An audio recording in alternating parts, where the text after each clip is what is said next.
Même dans les Bibles actuelles classiques, on vous parle des sirènes des eaux.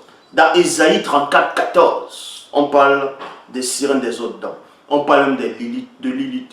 Lilith, c'est une sirène. Bon, elle fait partie d'une race de sirènes. Lilith fait partie de la race des sirènes, mais c'est plus une sirène des airs.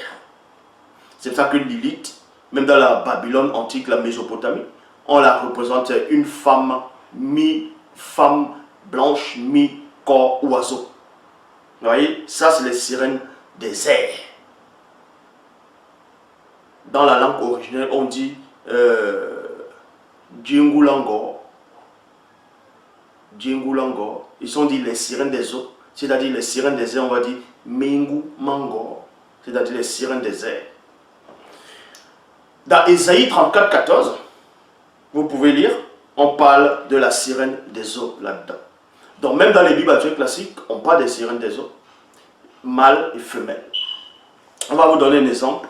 Quand vous lisez même dans 1 Samuel chapitre 5, dans 1 Samuel chapitre 5, versets 1 à 2, dans les Bibles actuelles classiques, il est question des Philistins, je vais lire, qui dit, les Philistins s'étaient donc emparés du coffre sacré de Dieu. Donc c'est-à-dire, on vous dit que les Philistins se sont emparés de l'arche de l'alliance de Dieu.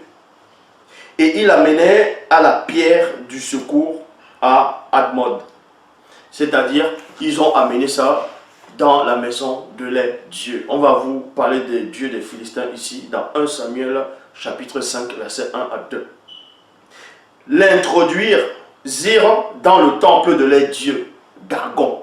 Dans d'autres versions, on dit Dagon. Donc, Dargon.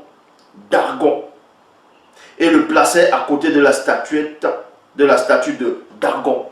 C'est qui Dargon? Dargon, c'était l'un des dieux majeurs des Philistins dans les Bibles actuelles classiques. Et Dargon, on le représentait comment? Dargon, c'était une sirène des eaux mâles et non femelles. Dargon, c'était une sirène des eaux mâles. Et on ne le représentait pas avec la queue du poisson, comme certaines personnes ont l'habitude de représenter. On va vous donner quelques descriptions, quelques exemples, bon, quand il dit exemples, de la manière dont les gens représentent la sirène des eaux. Voilà comment ils représentent. Certains représentent la sirène des eaux comme ça. Donc ils représentent une femme noire avec la queue du poisson, elle a se maquiller du rouge à lèvres. Il y a l'ordinateur portable à côté, le téléphone, bref, les trucs. Selon eux, que ce sont les trucs de séduction, elle se met en valeur pour aller séduire les gens dans la ville là-bas. Là. Ça, c'est une mauvaise reproduction d'une sirène des eaux. Déjà, il n'y a pas de sirène des eaux noires. Les sirènes des eaux noires n'existent pas. Les sirènes des eaux noires n'existent pas. Parce que les sirènes des eaux, les premières sirènes des eaux, c'était des sirènes des eaux... c'était des sirènes des eaux... En gros, c'était les anges déchus qui ont eu des rapports sexuels avec des mammifères. Voilà, avec des mammifères marins.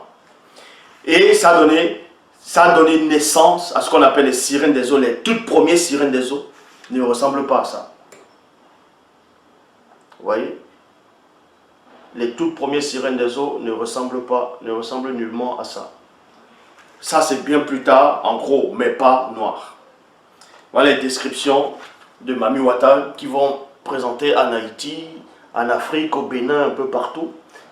Une femme noire ou façon métissée avec la touffe, avec un python ou un boa autour du cou. Ça encore, c'est une mauvaise reproduction. Voici une autre reproduction ici. Une autre description. Vous voyez? C'est une sirène des eaux, Mami Wata. Vous voyez, c'est une femme blanche avec la queue du poisson. Et une partie de ses cheveux, c'est le serpent. Il y a un prêtre qui est là ou un adorateur noir qui est en train de lui rendre hommage. Et l'une des meilleures reproductions de la toute première sirène des eaux femelles, on va dire, en tout cas l'une des meilleures, je ne dis pas que c'est ça directement, que c'est sa vraie image ici, mais va représenter ça.